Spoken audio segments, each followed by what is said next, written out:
Hello everyone समस्त को मु भी शिक्षक हेबी यूट्यूब चैनल रे बहुत बहुत स्वागत एवं अभिनंदन। आशा करुच्ची आपण समस्ते भलरे अछंती।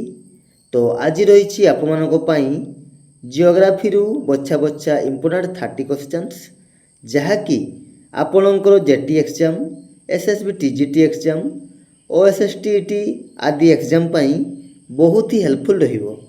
तो लर्नर्स जो मैंने चैनल प्रथम थर पर विजिट करछंती से माने चैनल टी को सब्सक्राइब करके बेल आइकन को प्रेस कर देबे जहाँ फल रे आगो को आसुथिबा प्रत्येकटी वीडियो नोटिफिकेशन सर्वप्रथमे आपनक पाखु पहुँचो। ठीक अच्छे तो चलतु आउ डेरी न करिकी क्लास टी को आरंभ करिबा।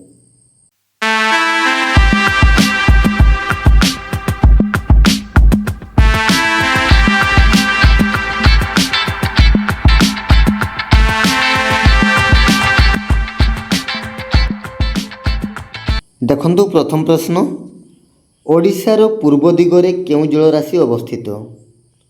ओडिशार पूर्व दिगरे केउ जलराशि अवस्थित पिले?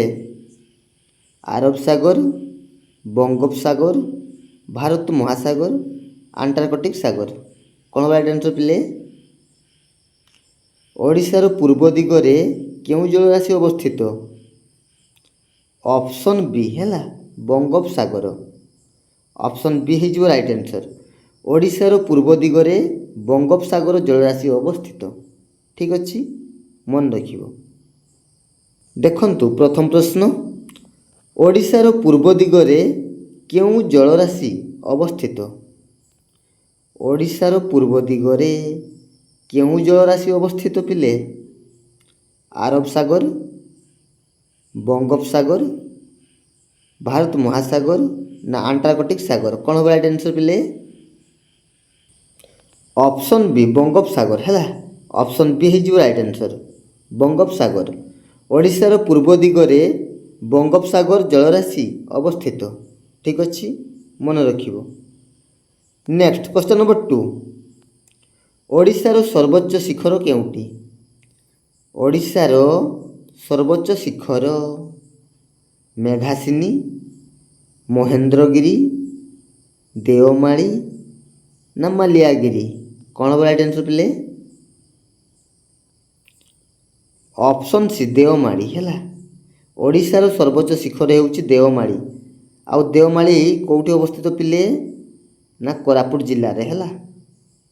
कोरापुट मन रख पिले।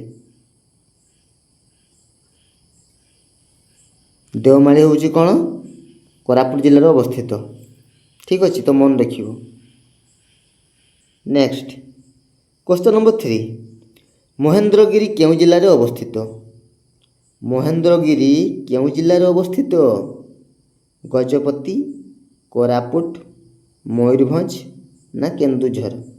कौन राइट आंसर? ऑप्शन ने गजपति। ठीक अच्छे महेंद्रगिरी गजपति जिल्ला रे अवस्थित। परवर्ती प्रश्न ओडिशार उत्तर उपकूल समतल भूमिर प्रमुख नदी केउटी? ओडिशार उत्तर उपकूल समतल भूमिर प्रमुख नदी बैतरणी, सुवर्णरेखा, ऋषिकुल्या ना वंशधारा। कौन हम right answer? Option B Subarnarekha है।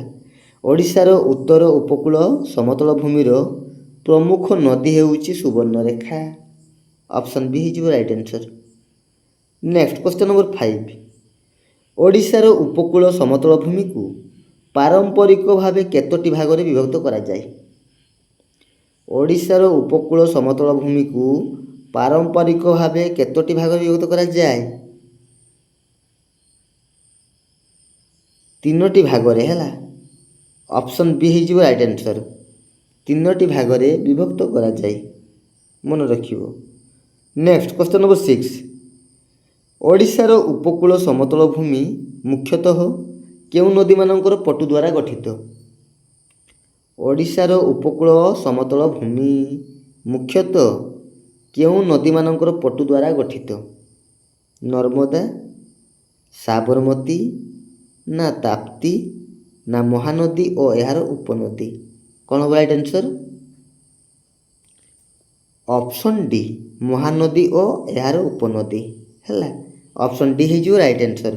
ଓଡ଼ିଶାର ଉପକୂଳ ସମତଳ ଭୂମି ମୁଖ୍ୟତଃ ମହାନଦୀ ଓ ଏହାର ଉପନଦୀ ମାନଙ୍କର ପଟୁ ଦ୍ୱାରା ଗଠିତ।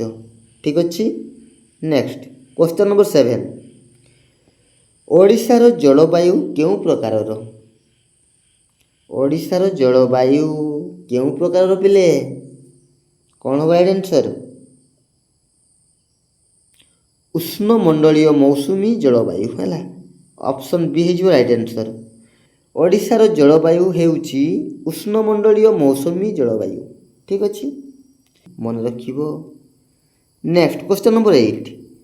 ଓଡ଼ିଶାର ଅଧିକାଂଶ ବର୍ଷା କେଉଁ ମୌସୁମୀ ପବନ ଦ୍ୱାରା ହୁଏ? ଓଡ଼ିଶାର ଅଧିକାଂଶ ବର୍ଷା କେଉଁ ମୌସୁମୀ ପବନ ଦ୍ୱାରା ହୁଏ? ଦକ୍ଷିଣ ପଶ୍ଚିମ ମୌସୁମୀ, ଉତ୍ତର ପୂର୍ବ ମୌସୁମୀ, ନା ପଶ୍ଚିମା ବାୟୁ, ନା ଧ୍ରୁବୀୟ ବାୟୁ? କ'ଣ ହେବ ରାଇଟ୍ ଆନ୍ସର୍ ପିଲେ? ଦକ୍ଷିଣ ପଶ୍ଚିମ ମୌସୁମୀ। ଅପସନ୍ ଏ ହେଇଯିବ ରାଇଟ୍ ଆନ୍ସର୍ ହେଲା। ଓଡ଼ିଶାର ଅଧିକାଂଶ ବର୍ଷା ଦକ୍ଷିଣ ପଶ୍ଚିମ ମୌସୁମୀ ପବନ ଦ୍ୱାରା ହୋଇଥାଏ ହେଲା। ଅପସନ୍ ଏ ହେଇଯିବ right answer. Next question number 9। ଓଡ଼ିଶାରେ ସାଧାରଣତଃ କେଉଁ ଋତୁରେ ସର୍ବାଧିକ ବର୍ଷା ହୁଏ? ଓଡ଼ିଶାରେ ସାଧାରଣତଃ କେଉଁ ଋତୁରେ ପିଲେ ସର୍ବାଧିକ ବର୍ଷା ହୋଇଥାଏ? ଗ୍ରୀଷ୍ମ ଋତୁରେ ନୁହଁ। ଅପସନ୍ ଏ ହେଇଯିବ ରାଇଟ୍ ଆନ୍ସର୍। ଗ୍ରୀଷ୍ମ ଋତୁରେ। ଓଡ଼ିଶାରେ ସାଧାରଣତଃ ଗ୍ରୀଷ୍ମ ଋତୁରେ ସର୍ବାଧିକ ବର୍ଷା ହୁଏ। Next question number 10। ଓଡ଼ିଶାରେ ଘୂର୍ଣ୍ଣିବାତ୍ୟାର ପ୍ରଭାବ ଅଧିକ କେଉଁ ଅଞ୍ଚଳରେ ଦେଖାଯାଏ? ଓଡ଼ିଶାରେ ଘୂର୍ଣ୍ଣିବାତ୍ୟାର ପ୍ରଭାବ ଅଧିକ କେଉଁ ଅଞ୍ଚଳରେ ଦେଖାଯାଏ? କ'ଣ ହେବ ରାଇଟ୍ ଆନ୍ସର୍? ଅପସନ୍ ସି ହେଇଯିବ ରାଇଟ୍ ଆନ୍ସର୍। ଓଡ଼ିଶାରେ ଘୂର୍ଣ୍ଣିବାତ୍ୟାର ପ୍ରଭାବ ଅଧିକ କେଉଁ ଅଞ୍ଚଳରେ ଦେଖାଯାଏ? ନା ଉପକୂଳ ଅଞ୍ଚଳରେ। ମନେ ରଖିବ ପିଲେ। Next question number 11। ଓଡ଼ିଶାର ବର୍ଷାର ପ୍ରମୁଖ ଉତ୍ସ କ'ଣ? ଓଡ଼ିଶାର ବର୍ଷାର ପ୍ରମୁଖ ଉତ୍ସ କ'ଣ ହେବ ରାଇଟ୍ ଆନ୍ସର୍? ମୌସୁମୀ ପବନ ହେଲା। ଅପସନ୍ ଏ ହେଇଯିବ ରାଇଟ୍ ଆନ୍ସର୍। ଓଡ଼ିଶାର ବର୍ଷାର ପ୍ରମୁଖ ଉତ୍ସ ହେଉଛି ମୌସୁମୀ ପବନ। ମନେ ରଖିବ। ପରବର୍ତ୍ତୀ ପ୍ରଶ୍ନ।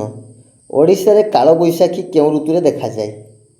ଓଡ଼ିଶାରେ କାଳବୈଶାଖୀ କେଉଁ ଋତୁରେ ଦେଖାଯାଏ? କ'ଣ ହେବ ରାଇଟ୍ ଆନ୍ସର୍? ଗ୍ରୀଷ୍ମ ଋତୁରେ ହେଲା। ଓଡ଼ିଶାରେ କାଳବୈଶାଖୀ ଗ୍ରୀଷ୍ମ ଋତୁରେ ଦେଖାଯାଏ। ପରବର୍ତ୍ତୀ ପ୍ରଶ୍ନ। ଓଡ଼ିଶାର ଜଳବାୟୁରେ ବଙ୍ଗୋପସାଗରର ପ୍ରମୁଖ ପ୍ରଭାବ କ'ଣ? ଓଡ଼ିଶାର ଜଳବାୟୁରେ ବଙ୍ଗୋପସାଗରର ପ୍ରମୁଖ ପ୍ରଭାବ ତାହା ହେଉଛି ବର୍ଷା ଓ ଘୂର୍ଣ୍ଣିବାତ୍ୟା ହେଲା। ଅପସନ୍ ବି ହେଇଯିବ ରାଇଟ୍ ଆନ୍ସର୍। ବର୍ଷା ଓ ଘୂର୍ଣ୍ଣିବାତ୍ୟା। Next question number 14। ଓଡ଼ିଶାର ଉପକୂଳ ଅଞ୍ଚଳର ଜଳବାୟୁକୁ କେଉଁ କାରଣ ପ୍ରଭାବିତ କରେ? ଓଡ଼ିଶାର ଉପକୂଳ ଅଞ୍ଚଳର ଜଳବାୟୁକୁ କେଉଁ କାରଣ ପ୍ରଭାବିତ କରିଥାଏ? ସମୁଦ୍ରର ନିକଟତା ହେଲା। ଅପସନ୍ ଏ ହେଇଯିବ ରାଇଟ୍ ଆନ୍ସର୍। ସମୁଦ୍ରର ନିକଟତା। ମନେ ରଖିବ। Next question number 15। ଓଡ଼ିଶାରେ ଘୂର୍ଣ୍ଣିବାତ୍ୟା ମୁଖ୍ୟତଃ କେଉଁ ଜଳରାଶିରୁ ଉତ୍ପନ୍ନ ହୁଏ? ଓଡ଼ିଶାରେ ଘୂର୍ଣ୍ଣିବାତ୍ୟା ମୁଖ୍ୟତଃ କେଉଁ ଜଳରାଶିରୁ ଉତ୍ପନ୍ନ ହୁଏ? ଆରବ ସାଗର, ନା ବଙ୍ଗୋପସାଗର, ନା ଭାରତ ମହାସାଗରର ପଶ୍ଚିମ ଭାଗ, ନା ଆଣ୍ଟାର୍କଟିକ ସାଗର? କ'ଣ ହେବ ରାଇଟ୍ ଆନ୍ସର୍? ଅପସନ୍ ବି ବଙ୍ଗୋପସାଗର ହେଲା। ଓଡ଼ିଶାରେ ଘୂର୍ଣ୍ଣିବାତ୍ୟା ମୁଖ୍ୟତଃ ବଙ୍ଗୋପସାଗର ଜଳରାଶିରୁ ଉତ୍ପନ୍ନ ହୁଏ। ମନେ ରଖିବ। Next question number 16। ଓଡ଼ିଶାର ପ୍ରମୁଖ ଖାଦ୍ୟଶସ୍ୟ କେଉଁଟି? ଓଡ଼ିଶାର ପ୍ରମୁଖ ଖାଦ୍ୟଶସ୍ୟ ତ ପିଲେ ଆପଣମାନେ ସମସ୍ତେ ଜାଣିଛନ୍ତି କ'ଣ? ନା ଓଡ଼ିଶାର ପ୍ରମୁଖ ଖାଦ୍ୟଶସ୍ୟ ହେଉଛି ଧାନ। ଅପସନ୍ ବି ହେଇଯିବ ରାଇଟ୍ ଆନ୍ସର୍ ହେଲା, ଧାନ। ପରବର୍ତ୍ତୀ ପ୍ରଶ୍ନ ଦେଖ ପିଲେ। ଓଡ଼ିଶାର କୃଷି କେଉଁ ମୌସୁମୀ ପବନ ଉପରେ ଅଧିକ ନିର୍ଭରଶୀଳ? ଓଡ଼ିଶାର କୃଷି କେଉଁ ମୌସୁମୀ ପବନ ଉପରେ ଅଧିକ ନିର୍ଭରଶୀଳ? କ'ଣ ହେବ ରାଇଟ୍ ଆନ୍ସର୍? ଦକ୍ଷିଣ ପଶ୍ଚିମ ମୌସୁମୀ ହେଲା। ଅପସନ୍ ଏ ହେଇଯିବ ରାଇଟ୍ ଆନ୍ସର୍। ଦକ୍ଷିଣ ପଶ୍ଚିମ ମୌସୁମୀ। ପରବର୍ତ୍ତୀ ପ୍ରଶ୍ନ, କଳା ଧାନ କେଉଁ ଫସଲର ଏକ ପ୍ରକାର? କଳା ଧାନ କେଉଁ ଫସଲର ଏକ ପ୍ରକାର ପିଲେ? କଳା ଧାନ ଧାନ ଫସଲର ଏକ ପ୍ରକାର ହେଲା। ଅପସନ୍ ଡି ହେଇଯିବ ରାଇଟ୍ ଆନ୍ସର୍। କଳା ଧାନ ଫସଲର ଏକ ପ୍ରକାର। ଠିକ୍ ଅଛି। ନେକ୍ସଟ କ୍ୱେଶ୍ଚନ୍ ନମ୍ବର 19, ଓଡ଼ିଶାର ଏକ ପ୍ରମୁଖ ତୈଳବୀଜ ଫସଲ କେଉଁଟି? ଓଡ଼ିଶାର ଏକ ପ୍ରମୁଖ ତୈଳବୀଜ ଫସଲ, ତାହା ହେଉଛି ଅପସନ୍ ବି ବାଦାମ ହେଲା। ଅପସନ୍ ବି ହେଇଯିବ ରାଇଟ୍ ଆନ୍ସର୍। ବାଦାମ ହେଉଛି ଏକ ଓଡ଼ିଶାର ପ୍ରମୁଖ ତୈଳବୀଜ ଫସଲ। ନେକ୍ସଟ କ୍ୱେଶ୍ଚନ୍ ନମ୍ବର 20, ଓଡ଼ିଶାରେ ଆଖୁ ଚାଷ କେଉଁ ପ୍ରକାରର ଏକ ଫସଲ? ଓଡ଼ିଶାରେ ଆଖୁ ଚାଷ କେଉଁ ପ୍ରକାରର ଫସଲ? ଆଖୁ ଚାଷ ହେଲା, ଏହା ହେଉଛି ନଗଦ ଫସଲ ଅନ୍ତର୍ଗତ ହେଲା। କ'ଣ ରାଇଟ୍ ଆନ୍ସର୍ ପିଲେ? ଅପସନ୍ ଡି ହେଇଯିବ ରାଇଟ୍ ଆନ୍ସର୍। ନଗଦ ଫସଲ କ'ଣ? ଓଡ଼ିଶାର ଆଖୁ ଚାଷ ହେଉଛି ଏକ ନଗଦ ଫସଲ। ଅପସନ୍ ଡି ହେଇଯିବ ରାଇଟ୍ ଆନ୍ସର୍ ପିଲେ। ଠିକ୍ ଅଛି। କ'ଣ ନା ନଗଦ ଫସଲ। ଓଡ଼ିଶାରେ ଆଖୁ ଚାଷ ହେଉଛି ଏକ ନଗଦ ଫସଲ। ଠିକ୍ ଅଛି। ନେକ୍ସଟ କ୍ୱେଶ୍ଚନ୍ ନମ୍ବର 21, ଓଡ଼ିଶାର କେଉଁ ଅଞ୍ଚଳରେ ମକା ଚାଷ ଗୁରୁତ୍ୱପୂର୍ଣ୍ଣ? ଓଡ଼ିଶାର କେଉଁ ଅଞ୍ଚଳରେ ମକା ଚାଷ ଗୁରୁତ୍ୱପୂର୍ଣ୍ଣ? ପାହାଡ଼ିଆ ଓ ଉଚ୍ଚଭୂମି ଅଞ୍ଚଳ, ନା କେବଳ ଉପକୂଳ ଅଞ୍ଚଳରେ, ନା କେବଳ ଡେଲ୍ଟା, ନା କେବଳ ଦ୍ୱୀପ ଅଞ୍ଚଳ? କ'ଣ ରାଇଟ୍ ଆନ୍ସର୍ ପିଲେ? ପାହାଡ଼ିଆ ଓ ଉଚ୍ଚଭୂମି ଅଞ୍ଚଳରେ ହେଲା। ତ ଓଡ଼ିଶାର କେଉଁ ଅଞ୍ଚଳରେ ମକା ଚାଷ ଗୁରୁତ୍ୱପୂର୍ଣ୍ଣ ପିଲେ? ନା ପାହାଡ଼ିଆ ଓ ଉଚ୍ଚଭୂମି ଅଞ୍ଚଳ ହେଲା। ପାହାଡ଼ିଆ ଓ ଉଚ୍ଚଭୂମି ଅଞ୍ଚଳରେ ମକା ଚାଷ ଗୁରୁତ୍ୱପୂର୍ଣ୍ଣ, ମନେ ରଖିବ। ନେକ୍ସଟ କ୍ୱେଶ୍ଚନ୍ ନମ୍ବର 22, ଓଡ଼ିଶାରେ ହଳଦୀ ଚାଷ ପାଇଁ କେଉଁ ଅଞ୍ଚଳ ପ୍ରସିଦ୍ଧ? ଓଡ଼ିଶାରେ ହଳଦୀ ଚାଷ ପାଇଁ କେଉଁ ଅଞ୍ଚଳ ପ୍ରସିଦ୍ଧ? Option A Kandhamal. Option A ହେଇଯିବ right answer, Kandhamal. Next question number 23, ଓଡ଼ିଶାର ଶିଳ୍ପ ବିକାଶରେ କେଉଁ ଖଣିଜ ଯୁଗଳର ଭୂମିକା ବିଶେଷ? ଓଡ଼ିଶାର ଶିଳ୍ପ ବିକାଶରେ କେଉଁ ଖଣିଜ ଯୁଗଳର ଭୂମିକା ବିଶେଷ? କ'ଣ ରାଇଟ୍ ଆନ୍ସର୍ ପିଲେ? ଅପସନ୍ ଏ ଲୁହାପଥର ଓ କୋଇଲା। ଅପସନ୍ ଏ ହେଇଯିବ ରାଇଟ୍ ଆନ୍ସର୍ ହେଲା, ଲୁହାପଥର ଓ କୋଇଲା। ପରବର୍ତ୍ତୀ ପ୍ରଶ୍ନ, କଳିଙ୍ଗନଗର କେଉଁ ଶିଳ୍ପ ପାଇଁ ପ୍ରସିଦ୍ଧ? କଳିଙ୍ଗନଗର କେଉଁ ଶିଳ୍ପ ପାଇଁ ପ୍ରସିଦ୍ଧ? କାଗଜ ଶିଳ୍ପ, ନା ଚା ଶିଳ୍ପ, ନା ଇସ୍ପାତ ଶିଳ୍ପ, ନା ମାଛ ଶିଳ୍ପ? କ'ଣ ରାଇଟ୍ ଆନ୍ସର୍ ପିଲେ? କଳିଙ୍ଗନଗର ହେଉଛି ଇସ୍ପାତ ଶିଳ୍ପ ପାଇଁ ପ୍ରସିଦ୍ଧ ହେଲା। ଅପସନ୍ ସି ହେଇଯିବ ରାଇଟ୍ ଆନ୍ସର୍ ହେଲା, ଇସ୍ପାତ ଶିଳ୍ପ। ନେକ୍ସଟ କ୍ୱେଶ୍ଚନ୍ ନମ୍ବର 25, ଓଡ଼ିଶାର ଏକ ପ୍ରମୁଖ କୋଇଲା କ୍ଷେତ୍ର କେଉଁଟି? ଓଡ଼ିଶାର ଏକ ପ୍ରମୁଖ କୋଇଲା କ୍ଷେତ୍ର, ତାହା ହେଉଛି ଅପସନ୍ ବି ତାଳଚେର ହେଲା। ଅପସନ୍ ବି ହେଇଯିବ ରାଇଟ୍ ଆନ୍ସର୍। ଓଡ଼ିଶାର ଏକ ପ୍ରମୁଖ କୋଇଲା କ୍ଷେତ୍ର ହେଉଛି ତାଳଚେର। ଅପସନ୍ ବି ହେଇଯିବ right answer. Next question number 26, ଓଡ଼ିଶାର ପ୍ରମୁଖ ଲୁହାପଥର ଅଞ୍ଚଳ କେଉଁଟି? ଓଡ଼ିଶାର ପ୍ରମୁଖ ଲୁହାପଥର ଅଞ୍ଚଳ ହେଉଛି କ'ଣ ପିଲେ? ଅପସନ୍ ବି କେନ୍ଦୁଝର ସୁନ୍ଦରଗଡ଼ ଅଞ୍ଚଳ ହେଲା। ଅପସନ୍ ବି ହେଇଯିବ ରାଇଟ୍ ଆନ୍ସର୍। ଓଡ଼ିଶାର ପ୍ରମୁଖ ଲୁହାପଥର ଅଞ୍ଚଳ ହେଉଛି କେନ୍ଦୁଝର ସୁନ୍ଦରଗଡ଼ ଅଞ୍ଚଳ, ମନେ ରଖିବ। ନେକ୍ସଟ କ୍ୱେଶ୍ଚନ୍ ନମ୍ବର 27, ରାଉରକେଲା ଇସ୍ପାତ କାରଖାନା କେଉଁ ଜିଲ୍ଲାରେ? ରାଉରକେଲା ଇସ୍ପାତ କାରଖାନା, ତାହା ହେଉଛି ସୁନ୍ଦରଗଡ଼ ଜିଲ୍ଲାରେ ହେଲା। ଅପସନ୍ ସି ହେଇଯିବ ରାଇଟ୍ ଆନ୍ସର୍, ସୁନ୍ଦରଗଡ଼ ଜିଲ୍ଲାରେ, ମନେ ରଖିବ। ନେକ୍ସଟ କ୍ୱେଶ୍ଚନ୍ ନମ୍ବର 28, ଓଡ଼ିଶାର ଶିଳ୍ପ ଉନ୍ନତିର ମୁଖ୍ୟ ଆଧାର କ'ଣ? ଓଡ଼ିଶାର ଶିଳ୍ପ ଉନ୍ନତିର ମୁଖ୍ୟ ଆଧାର ହେଉଛି କ'ଣ ପିଲେ? ଖଣିଜ ସମ୍ପଦ, ହିମପାତ, ନା ମରୁଭୂମି, ନା ତୁଷାର? କ'ଣ ରାଇଟ୍ ଆନ୍ସର୍? ଖଣିଜ ସମ୍ପଦ ହେଲା। ଅପସନ୍ ଏ ହେଇଯିବ ରାଇଟ୍ ଆନ୍ସର୍, ଖଣିଜ ସମ୍ପଦ। ଠିକ୍ ଅଛି। ନେକ୍ସଟ କ୍ୱେଶ୍ଚନ୍ ନମ୍ବର 29, ଓଡ଼ିଶାର କେଉଁ ଅଞ୍ଚଳରେ ଉଦ୍ୟାନ କୃଷିର ସମ୍ଭାବନା ଅଧିକ? ଓଡ଼ିଶାର କେଉଁ ଅଞ୍ଚଳରେ ଉଦ୍ୟାନ କୃଷିର ସମ୍ଭାବନା ଅଧିକ? କ'ଣ ହେବ ରାଇଟ୍ ଆନ୍ସର୍? ଅପସନ୍ ଡି ପାହାଡ଼ିଆ ଓ ଉଚ୍ଚଭୂମି ହେଲା। ଅପସନ୍ ଡି ହେଇଯିବ ରାଇଟ୍ ଆନ୍ସର୍, ପାହାଡ଼ିଆ ଓ ଉଚ୍ଚଭୂମି। ନେକ୍ସଟ ଦେଖ ପିଲେ ଶେଷ ପ୍ରଶ୍ନ, ଓଡ଼ିଶାର କୃଷି ଉତ୍ପାଦନକୁ କେଉଁ ପ୍ରାକୃତିକ ବିପର୍ଯ୍ୟୟ ଅଧିକ ପ୍ରଭାବିତ କରେ? ଓଡ଼ିଶାର କୃଷି ଉତ୍ପାଦନକୁ କେଉଁ ପ୍ରାକୃତିକ ବିପର୍ଯ୍ୟୟ ଅଧିକ ପ୍ରଭାବିତ କରେ? କ'ଣ ହେବ ରାଇଟ୍ ଆନ୍ସର୍?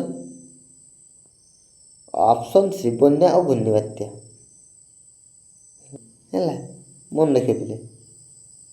ନେକ୍ସଟ ଦେଖ ପିଲେ ଆପଣମାନଙ୍କ ପାଇଁ ରହିଲା କମେଣ୍ଟ ୱାର୍କ। ତ ପ୍ରଶ୍ନଟି ରହିଛି, ରାଉରକେଲା କେଉଁ ଶିଳ୍ପ ପାଇଁ ପ୍ରସିଦ୍ଧ? ରାଉରକେଲା କେଉଁ ଶିଳ୍ପ ପାଇଁ ପ୍ରସିଦ୍ଧ? ତ ପିଲେ ଏ ପ୍ରଶ୍ନର ସଠିକ୍ ଆନ୍ସର୍ କ'ଣ ହେବ ତାହା ଆପଣମାନେ କମେଣ୍ଟ ସେକ୍ସନରେ ନିଶ୍ଚିତ ରୂପେ ଲେଖି ଜଣାଇବେ। ଠିକ୍ ଅଛି। ତ ଭିଡ଼ିଓ ଯଦି ଭଲ ଲାଗିଥାଏ ତେବେ ଲାଇକ୍ କରିବାକୁ ଭୁଲିବେନି ଏବଂ ନିଜ ସାଙ୍ଗସାଥିମାନଙ୍କୁ ସେୟାର ମଧ୍ୟ କରିଦେବେ। ତ ଆଉ ଗୋଟେ ନୂଆ ଭିଡ଼ିଓରେ ବହୁତ ଜଲ୍ଦି ଦେଖା ହେବା। ସେ ପର୍ଯ୍ୟନ୍ତ ରହୁଛି। ଧନ୍ୟବାଦ। ଜୟ ଜଗନ୍ନାଥ।